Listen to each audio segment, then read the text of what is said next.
అందరికీ శుభ మధ్యాహ్నమా. శుభ మధ్యాహ్నం సార్. శుభ మధ్యాహ్నం సార్. సరేమ్మా. మనం పానుగంటి లక్ష్మీ నరసింహ సాక్షి వ్యాసాలు 3వ సంపుటి నుంచి గ్రహించబడిన స్వభాష అనేటువంటి పాఠ్యభాగాన్ని చెప్పుకుంటున్నాం. ఈ పాఠ్యభాగంలో రచయిత పానుగంటి లక్ష్మీ నరసింహారావు గారు ఒక పాత్రను సృష్టించాడు. ఆ పాత్ర పేరేంటమ్మా? ఎవరైనా చెప్పగలరా? ఈ వ్యాసాలలో ఆ చర్చా వేదిక మీద ఉపన్యాసం చేయడం కోసం ఒక పేరుతో ఒక పాత్ర సృష్టించాడని చెప్పుకున్నాం. Jangala Sastri sir. Very good మా. జంగాల శాస్త్రి అని చెప్పేసి. జంగాలుడు అంటే వేగంగా నడిచేవాడు అని, అంటే పెద్ద పెద్ద అంగలు వేసుకుంటూ పెద్దగా నడిచేవాడు అని అర్థమ్మా. అర్థం చెప్తాను మీకు అంతే. దానికి అర్థం జంగాలం అంటే ఏంటంటే పెద్ద పెద్ద అంగలతో నడిచేవాడు అని అర్థం. సరే, దానికి సంబంధం లేదు, అర్థం చెప్తాను మీకు. జంగాలం అంటే ఏందో అర్థం చెప్తాను మీకు. జంగాలం అంటే పెద్ద పెద్ద అడుగులు వేసుకుంటూ నడిచేటువంటి వారిని జంగాలుడు అని చెప్పేసి అంటారు. ఆ విధంగా జంగాల శాస్త్రి అని చెప్పేసి అని ఒక పాత్రను సృష్టించారు ఈ పాఠ్యభాగ రచయిత పానుగంటి లక్ష్మీ నరసింహారావు గారు. ఒకానొక పాఠశాల వార్షికోత్సవానికి విద్యార్థులందరూ ఆహ్వానించేటువంటి ఒక ప్రసిద్ధి పొందినటువంటి న్యాయవాది అధ్యక్షత వహించి తనకు తెలుగు రాదని, ఇంగ్లీష్లో మాట్లాడతానని ఆయన ఉపన్యాసం ఇవ్వడం జరిగింది. ఆ ఉపన్యాసం విన్న తర్వాత జంగాల శాస్త్రి గారు ఆ న్యాయవాదిని అధిక్షేపిస్తూ, ఎత్తిపొడుస్తూ, ఒక తెలుగువాడుగా ఉండి తెలుగు రాష్ట్రంలో జన్మించి తెలుగు భాషలో బాల్యమంతా అభ్యాసం చేసి తనకు తెలుగు రాదు అని చెప్పటాన్ని విభేదించాడు. దానికి విభేదించి వ్యంగ్యంగా ఆయన యొక్క ఉపన్యాసాన్ని ఎత్తిపొడుస్తూ అధిక్షేపంగా మాట్లాడుతున్నటువంటి వ్యాసమే మన స్వభాష. ఇందులో మనం టెక్స్ట్ బుక్ చూడమ్మా. 13వ పేజీలో 2వ పేర కొంతవరకు చెప్పుకున్నాం. ఈ మాట నేనే విన్నానా, అందరూ విన్నారా? ముఖ్యంగా ఒక తెలుగు వ్యక్తి తనకు తెలుగు రాదనేటువంటి మాట వినకుండా అనేక మంది పూర్వీకులు తప్పించుకున్నారు అంటూ వ్యంగ్యంగా మాట్లాడుతున్నాడు. ఇంకా మనకి ఈరోజు అధ్యక్షునిగా వచ్చేటువంటి ఇతని యొక్క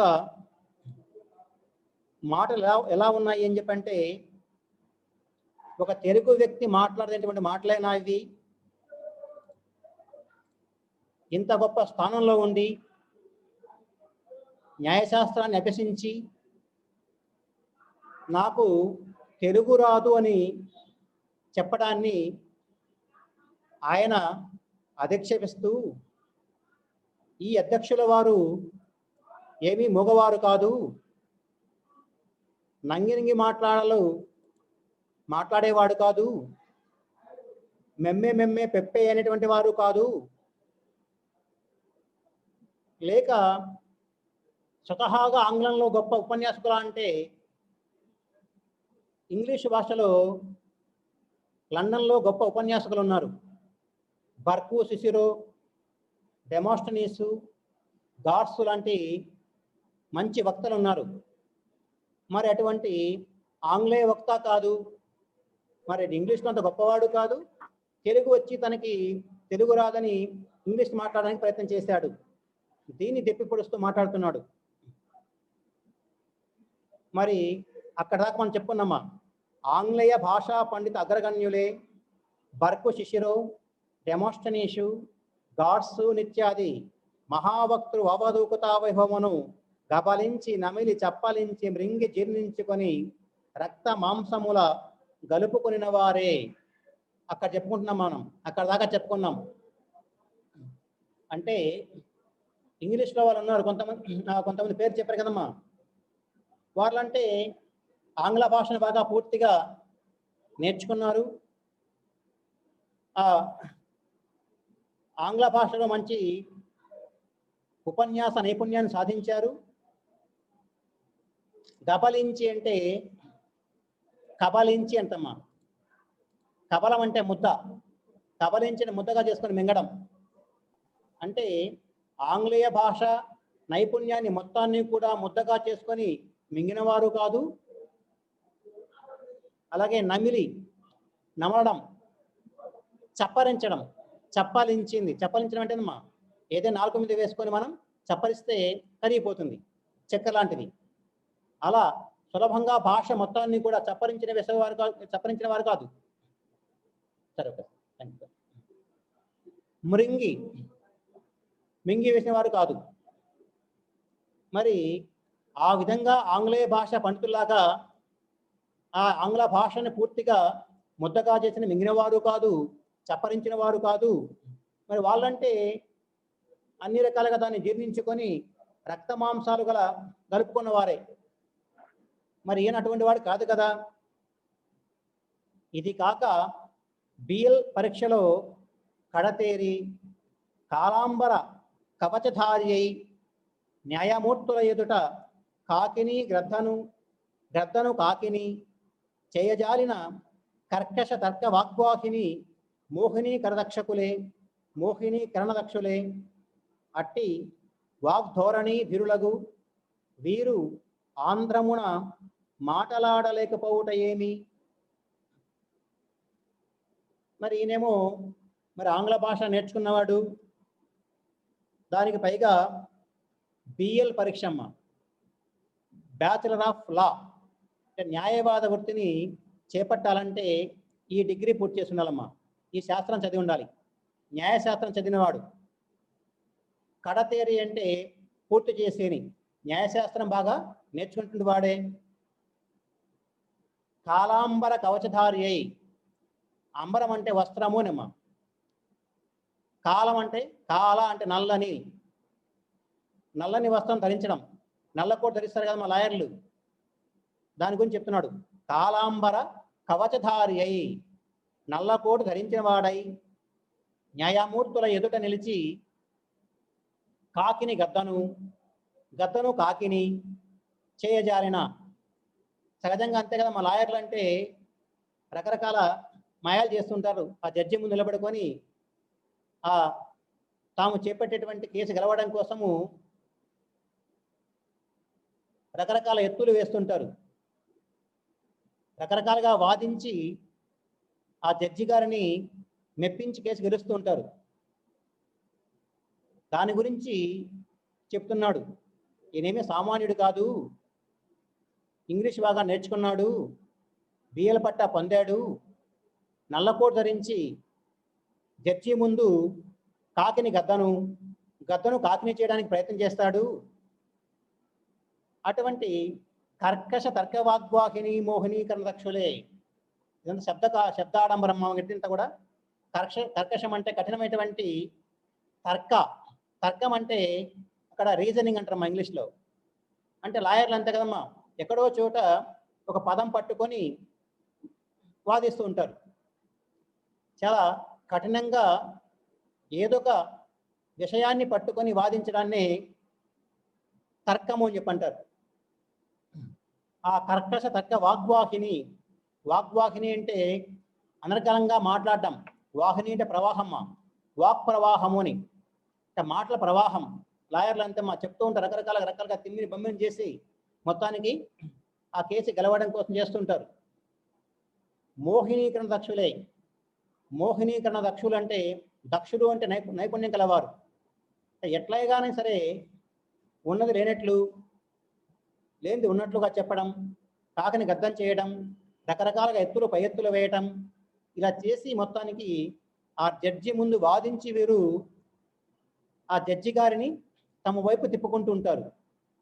అదే మోహనీకరణ దక్షులు అని చెప్పంటేదమ్మా, మొత్తం మీద ఆ న్యాయాన్ని తమ వైపు తిప్పుకునేటువంటి నైపుణ్యం కలవారు అని. అట్టి వాగ్ధోరణి ధీరులకు వీరు ఆంధ్రమున మాట్లాడకపోవటం ఏమిటి? మరి అంతటి వాగ్ధోరణి, మాట్లాడే నైపుణ్యం ఉన్నటువంటి ఈ లాయర్ గారు మరి తెలుగులో మాట్లాడలేకపోవడం ఏంటి? నాకు తెలుగు రాదు, నేను తెలుగులో మాట్లాడలేను అని అంటున్నాడేమిటి అని అధిక్షేపిస్తున్నాడు. లేకపోవుట అనగా నాకేమీ బోధపడటం లేదు, మ్యాయుమని పూయలేని పిల్లి ఎచ్చటనైనా నుండునా, కిచకిచలాడలేని కోతిని మీరెచ్చడైనా చూచిదిరా, ఈతరాని కప్ప ఏ దేశమైందైనా ఉండునా, పుట్టగానే క్యారుమనలేని బిడ్డ చచ్చిన దండకేమైనా సందేహమా, ఆంధ్రదేశమున పుట్టిన పక్షులైన ననవరత శ్రవణమున ఆంధ్రమున మాటలాడుచుండగా అయ్యయ్యో మనుజుడే అంత మనుజుడే, ఆంధ్ర మాతాపితలకు పుట్టినవాడే, ఆంధ్రదేశీయ వాయు నీరాహార పాలన మునర్చినవాడే. అంతవరకు చూద్దామా.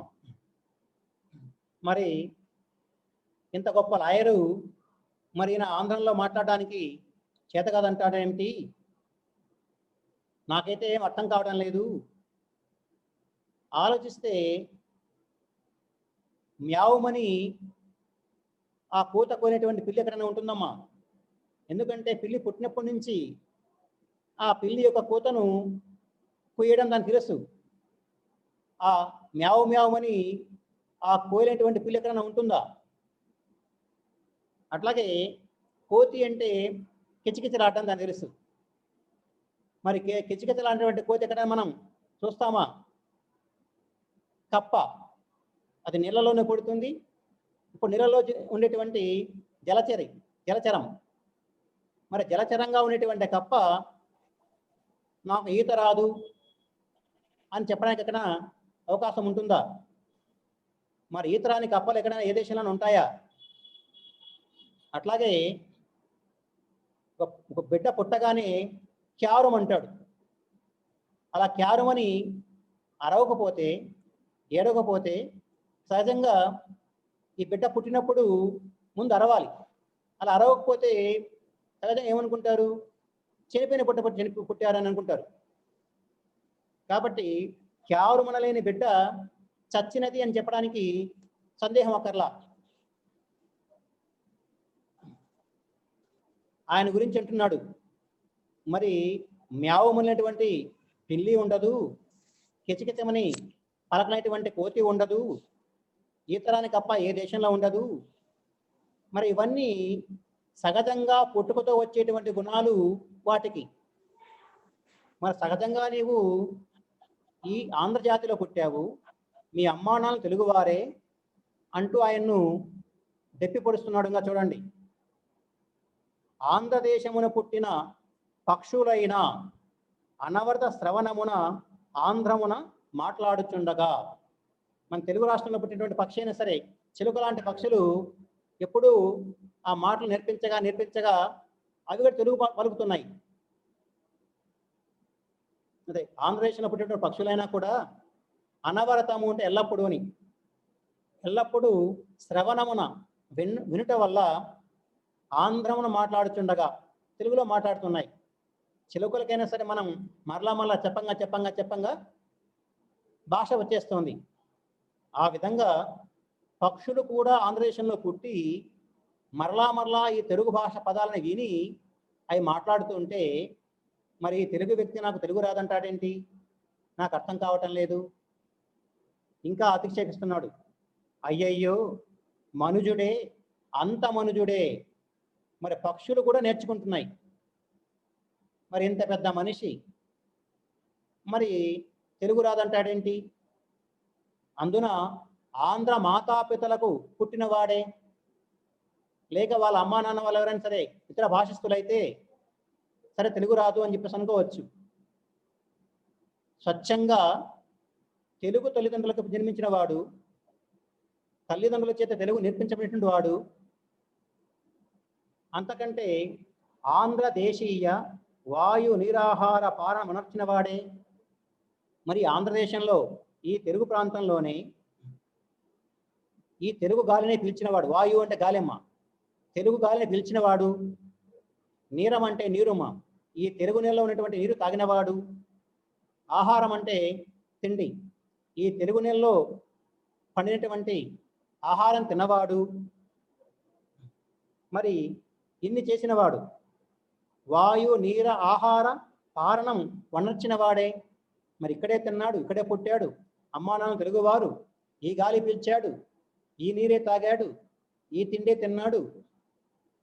మరి అధమాధము 6 సంవత్సరముల ఈడు వరకైనా ఆంధ్రమున మాటలాడిన వాడే. లేదు చిన్నప్పటి నుంచే ఇంగ్లీష్ మీడియం చదివాడు అనుకున్నామా? కనీసం 6 ఏళ్ల వరకైనా తెలుగు చదివింటాడు కదా, తెలుగు మాట్లాడింటాడు కదా. పాఠశాలలో వేసేటువంటి వయస్సు 6 ఏళ్ళు. ఇప్పుడంటేనమ్మా ముందు పంపిస్తున్నారు, ఒకప్పుడు 6 సంవత్సరాలు వస్తే కానీ 1వ తరగతిలో చేర్చుకునేవారు కాదు. మరి 6 సంవత్సరాల వయసు వరకైనా సరే తెలుగు మాట్లాడుంటాడు కదా. అట్టివాడు ఆంగ్లేయ భాషను అభ్యసించినంత మాత్రమున ఇప్పుడు ఆంధ్రమున మాట్లాడలేకుండున ఆశ్చర్యము, అవిశ్వసనీయము, అసత్యము. మరి అటువంటి వాడు మరి ఈరోజు నాకు ఆంధ్ర భాష రాదు, నేను తెలుగులో మాట్లాడలేను అని అంటున్నాడంటే ఇది పూర్తిగా కూడా ఆశ్చర్యకరమైన విషయము, నమ్మదగింది కాదు. అవిశ్వసనీయము అంటే నమ్మదగినటువంటిది కాదు, అసత్యము, ఇతను అసత్యం చెప్తున్నాడు అని చెప్పని ఆ అధ్యక్షుడి వారిని అధిక్షేపిస్తున్నాడు, వ్యంగ్యంగా అతన్ని దుప్పిపడుస్తున్నాడు జంగాల శాస్త్రి గారు.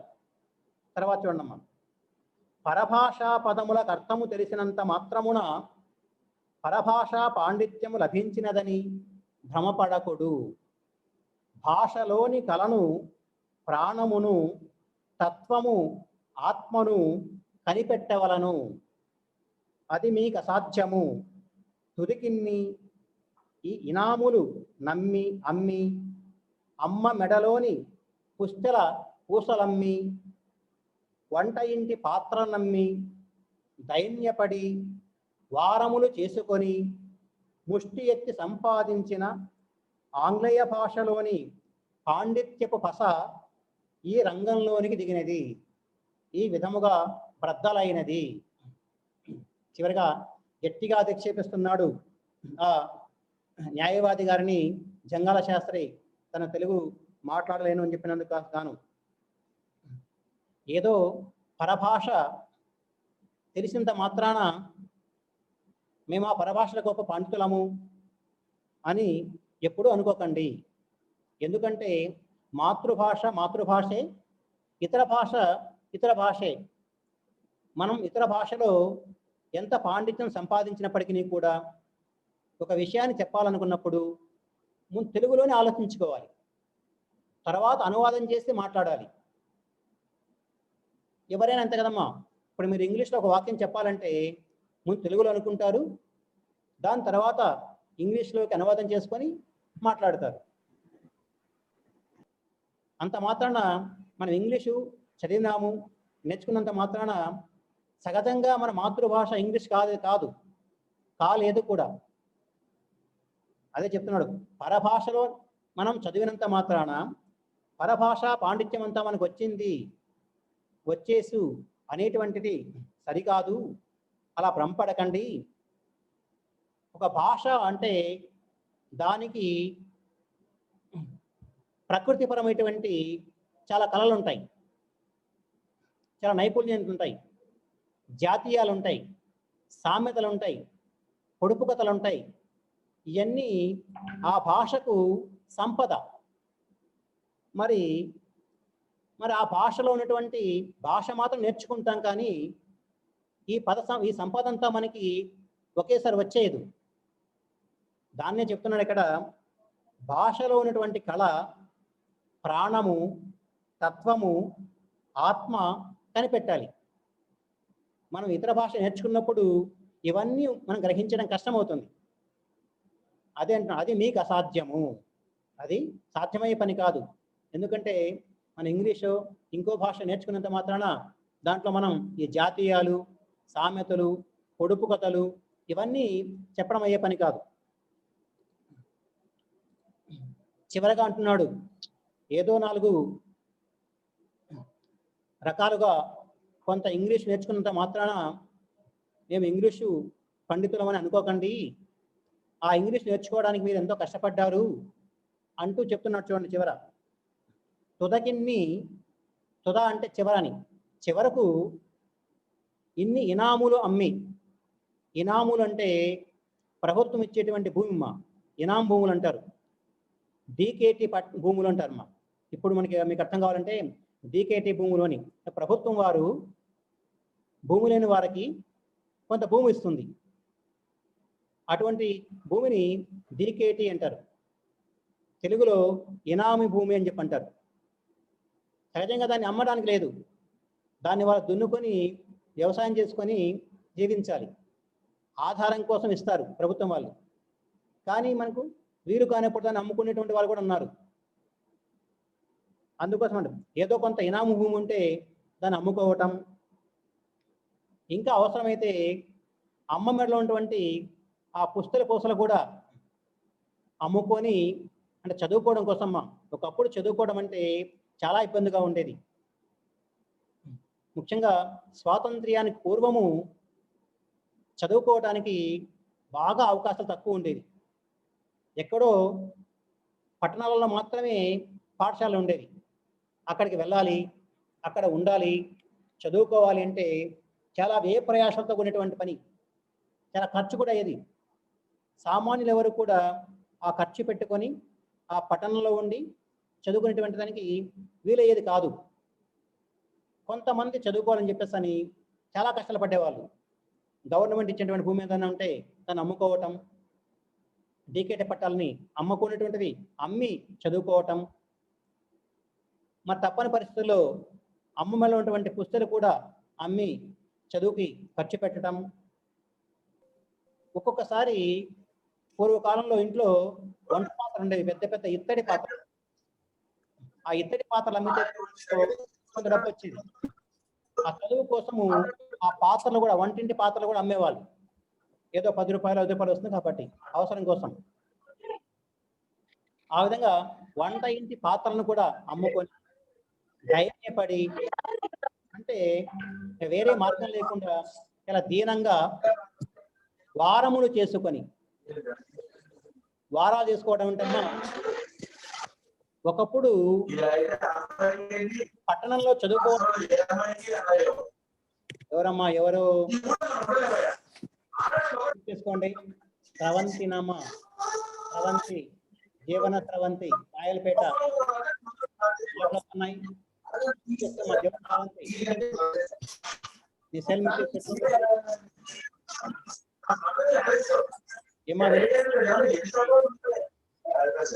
రాయలపేట జీవన స్రవంతి ఇంట్లో పెట్టుకోమ్మా. మాటలు వినిపిస్తున్నాయి దగ్గర.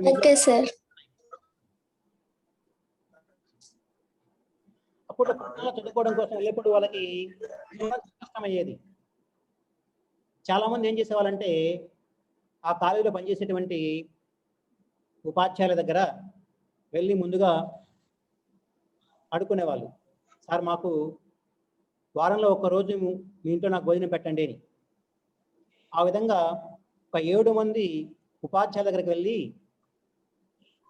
సోమవారము ఒక ఉపాధ్యాయుడు అన్నం పెట్టే విధంగా మాట్లాడుకుంటారు, మంగళవారము ఒక ఉపాధ్యాయుడు అన్నం పెట్టి ఆశ్రయిస్తాడు, బుధవారము ఇంకో ఉపాధ్యాయుడు, గురువారము ఇంకో ఉపాధ్యాయుడు. ఇలా మొత్తము 7 రోజులకు గాను 7 మందితో మాట్లాడుకొని చదువుకోవటము. ఆ రోజు సోమవారం అయితే ముందు మాట్లాడినటువంటి ఉపాధ్యాయుని దగ్గరికి వెళ్ళి ఆ 3 పూట్ల భోజనం చేయడం, అక్కడే పడుకోవటం. మంగళవారం ఉదయం కాగానే ఇంకో ఉపాధ్యాయుని దగ్గరికి వెళ్ళటం, అక్కడ మంగళవారం అంతా గడవడం, చదువుకోవటం. ఇలా చేసుకొని చదువుకునే వాళ్ళమ్మ. దాన్ని ఏమనాలంటే వారాలు చేసుకొని చదవడం అంటారు, వారాలు చేసుకొని చదవడం అని చెప్పంటారు. అప్పట్లో వాళ్ళకి అవకాశం ఉండేది కాదు కాబట్టి అలా చదువుకునేవాళ్ళు. అదే వారములు చేసుకొని చదవటం అంటేది. ఇంకా మరి ఈ విధంగా ముష్టెత్తుకొని సంపాదించేటువంటి భాషా జ్ఞానమే ఆంగ్లేయ జ్ఞానం. అంటే అతను ఒత్తిపడుస్తున్నాడు. ఇనాములు అమ్ముకోను, అమ్మ మెడలో పుస్తలు అమ్ముకోను, ఇంట్లో వంట పాత్రలు అమ్ముకోను, వరాలు చేసుకోను, ఏదో కష్టపడి కొంత ఆంగ్లేయ భాషను నేర్చుకున్నంత మాత్రాన ఆ ఆంగ్లేయ భాషలో పస అంటే పాండిత్యమ్మ, శక్తి. మళ్ళీ ఆయన గురించి అంటున్నాడు, ఏదో పట్టణంలో ఉండి రకరకాల కష్టపడి కొంత ఇంగ్లీష్ నేర్చుకున్నావు, అంత మాత్రాన నీ ఇంగ్లీష్ పాండిత్యము, ఆంగ్లేయ పాండిత్యము ఈ రంగంలోకి దిగింది, నాకు తెలుగే రాదు అనే స్థాయికి వచ్చేసింది కదయ్యా అని చెప్పని ఆయన్ను దెప్పిపడుస్తున్నాడు. ఈ విధముగా బద్దలైనది. తర్వాతమ్మ ఇక్కడ మీకు పెట్టినటువంటి స్టైల్లో కొంచెం తేడా ఉందన్నమాట. ఇటు ఈ టెక్స్ట్ బుక్ మొదట వచ్చేటువంటి ఈ స్టైల్స్ ఇప్పుడు కొంచెం అటు ఇటు మారిపోయాయి. దీంతో అక్కడక్కడ ఇక్కడ చూడండి, పూర్తిగా మనం ప్రస్తుతం మన దగ్గర ఉన్న టెక్స్ట్ బుక్ అనుగుణంగా ఇక్కడ లేదు. మధ్య మధ్యలో ఇది పెద్ద వ్యాసం అయితే దాన్ని తగ్గించారు, మధ్య మధ్యలో కొంత తీసేశారు.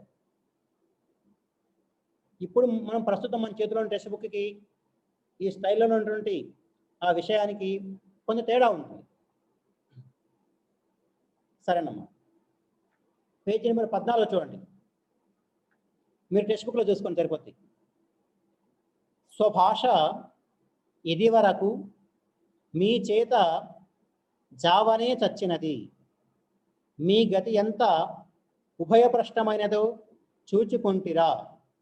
మీరు వెచ్చించిన ధనములో, పడిన శ్రమములో, వినియోగపరిచిన కాలములో, పొందిన దైన్యములో, ఏడ్చిన ఏడ్పులలో 14వ వంతైన అక్కర లేకుండా మీరు దేశభాషా పండితులై ఉందురు. స్వభాషను మీరు నేర్చుకున్నటకు ఏమంత శ్రమమున్నది. అక్షరాభ్యాస దినము నుండియే మీరు స్వభాషను అభ్యసించుచున్నారని అనుకొనవలదు. మీ తల్లి కడుపులో ఉన్నప్పుడే నేర్చుకునుట మొదలుపెట్టినారు. ఇంకా ఆయన అధిక్షేపిస్తున్నాడు, మీలాంటి వాళ్ళ చేతలో స్వభాష అనేటువంటిది, అంటే మాతృభాష అనేటువంటిది ఎప్పటికో చావనే చచ్చింది. మీ పరిస్థితి చివరికి ఉభయప్రష్టం అయిపోయింది. రెండు వైపులా, అటు తెలుగులో మంచి నైపుణ్యం లేదు, ఇంగ్లీష్లో కూడా కొంత గొప్ప ఉపన్యాసాలు కాలేరు. కాబట్టి మీ గతి రెండు భాషల్లో కూడా భ్రష్టమైపోయింది. నిజానికి మీరు ఆ ఆంగ్ల భాష నేర్చుకోవడానికి ఎంత శ్రమ పడతారో దాంట్లో కొద్దిగా శ్రమ పడితే తెలుగు భాష నేర్చుకోవచ్చు అంటూ ఆయన చెప్తున్నాడు. మీరు వెచ్చించేటువంటి ధనంలో కానీ, పడిన శ్రమంలో కానీ, వినియోగం చేసినటువంటి కాలంలో కానీ, పొందిన దైన్యంలో కానీ, ఏడ్చిన ఏడుపుల్లో కానీ 16వ వంతమ్మ, 14వ వంతు మనం వెచ్చిస్తే దేశ భాషా పండితులైపోతారు. తెలుగు భాషలో మనం పాండిత్యం సంపాదించడం చాలా సులభమని ఆయన ఉద్దేశం. ఆ ఇంగ్లీష్ నేర్చుకోవడం కోసం మీరు చాలా కష్టపడ్డారు, ఎంతో ధనం ఖర్చు పెట్టారు, శ్రమ పడ్డారు, ఎంతో విలువైన కాలాన్ని వెచ్చించారు, దైన్యపడ్డారు, వరాలు చేసుకున్నారు, రకరకాలుగా ఏడ్చారు. ఆ కష్టంలో 14వ వంతు కష్టం పడితే మరి మాతృభాషలో మంచి పాండిత్యం వస్తుంది కదా. తెలుగు భాషలో స్వభాషలో పాండిత్యం సంపాదించడానికి, స్వభాష నేర్చుకోవడానికి ఏమంత శ్రమ ఉన్నది. ఎందుకంటే మనం అనుకుంటాం ఏదో అక్షరాభ్యాసం మొదలుపెట్టినప్పటి నుంచే మనము మన మాతృభాషని నేర్చుకుంటున్నాం అని. కానీ వాస్తవానికి మాతృభాష మనకి తల్లి యొక్క గర్భంలో ఉన్నప్పుడే మనకి ఈ భాష మనకి నేర్చుకోవడం మొదలుపెట్టినట్టుగా భావించాలి. అంటే తల్లి యొక్క గర్భంలో ఉన్నప్పుడే మనం తల్లి యొక్క మాటల ద్వారా ఆ భాషను మనం వినడం అనేది చేస్తున్నాం అనేటువంటిది ఈ రచయిత యొక్క అభిప్రాయం. తర్వాత ఉపాధ్యాయుడైన అక్కర లేకుండా గ్రంథములు ఊరక చదువుకొనుచు పోయిన ఎడల భాషాజ్ఞాన సంపాదన మీకెంతసేపు? నాకు ఆంధ్ర భాష రాదని మన అధ్యక్షుడి అంటోక్తిగా పలికినాడు.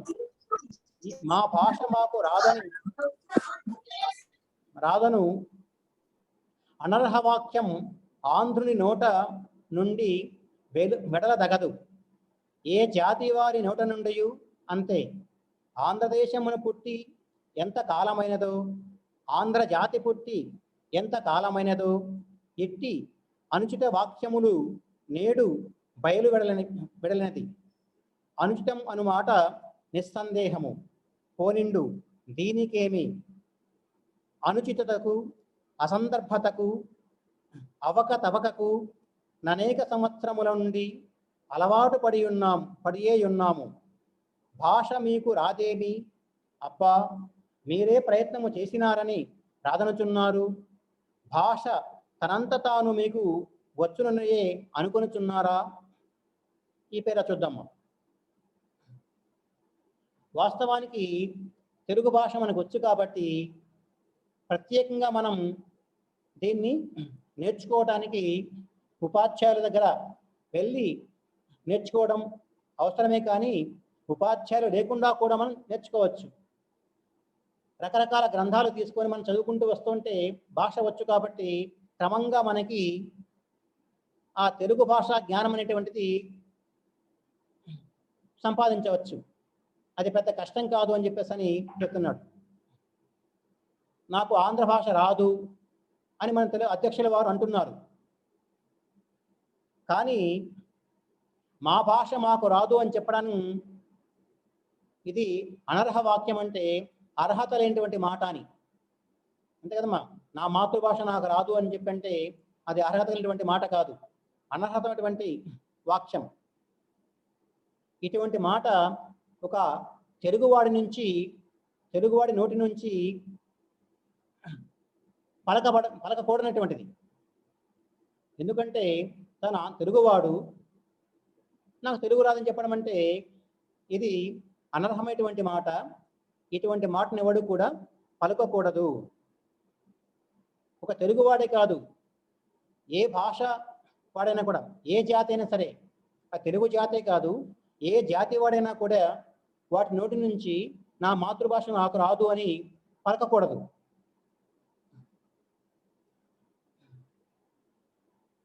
ఈ ఆంధ్రదేశంలో ఇటువంటి మాటలు పుట్టి ఎంతకాలం అయిందేమో కానీ, ఈ ఆంధ్రజాతి పుట్టి ఎంతకాలం అయిందేమో కానీ, ఇటువంటి మాటలు అనేటువంటివి ఇప్పుడు మాట్లాడటము ఒక ఫ్యాషన్ అయిపోయిందని చెప్పడం. బయలు వెళ్ళినది అని చెప్పి అంటే ఇప్పుడు ఇలా అందరూ అంటున్నారు, నాకు తెలుగు రాదు అని చెప్పేసి అని అనడము, ఏదో వచ్చిరాని ఇంగ్లీష్లో మాట్లాడటము ఇప్పుడు ఒక కొత్త ఫ్యాషన్గా అయింది. అనుచితం అన్నమాట నిస్సందేహం. ఎందుకంటే నిజంగా ఇటువంటి మాట అనేటువంటిది పూర్తిగా అనుచితం, తగినటువంటి మాట కాదు. తన మాతృభాష తనకు రాదు అని చెప్పడం అనేది పూర్తిగా అనుచితము, తగినటువంటి మాట కాదు, ఇందులో సందేహం లేదు. పోనిండు దీనికేమి? అనుచితతకు అసందర్భతకు అవకతవకకు అనేక సంవత్సరముల నుండి అలవాటు పడే ఉన్నాము. మళ్ళా సర్దుబాటుగా వ్యంగ్యంగా ఉంటున్నాడు. సరే, మాకు అలవాటు అయిపోయిందో ఏం చేయాలి, మీకు ప్రతి ఒక్కరి ఈ విధంగా మాట్లాడడం అనేది అలవాటు అయిపోయింది, పోతే పోనీలే. ఇటువంటి అనుచితమైనటువంటి మాటలు వినడానికి, అసందర్భంగా మాట్లాడడానికి, అవకతవకలుగా మాట్లాడడానికి చాలా సంవత్సరాల నుంచి మేము అలవాటు పడి ఉన్నాము. 4 ఇంగ్లీష్ ముక్కలు నేర్చిన ప్రతి వాళ్ళు కూడా నాకు తెలుగు రాదు అని వచ్చిరాని ఇంగ్లీష్లో మాట్లాడటం ఈ మధ్య చేస్తున్నారు. మాకు అలవాటు అయిపోయింది, అందుకు అలవాటు పడే ఉన్నాం మేము అని అంటున్నాడు. భాష మీకు రాదేమి ఆయన అంటున్నాడు.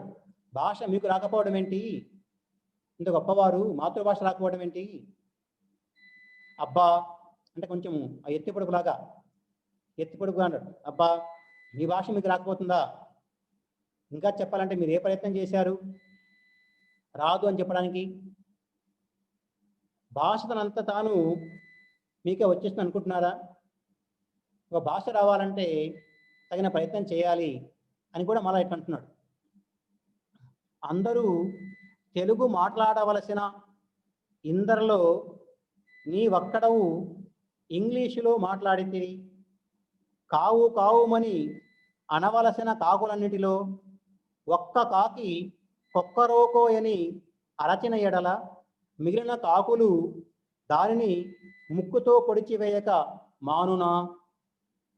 మేము నీ వంటి అనేక ప్రకృతులకు అలవాటు పడిన వారము కావున సరిపోయినది, కానీ లేకున్ననేమి కాదగినది. ఆంగ్లేయ భాష ఏల చదువుకుంటేవని అధిక్షేపించను. ఇంతకన్నా అధిక జ్ఞానమును కూడా నీవా భాషలో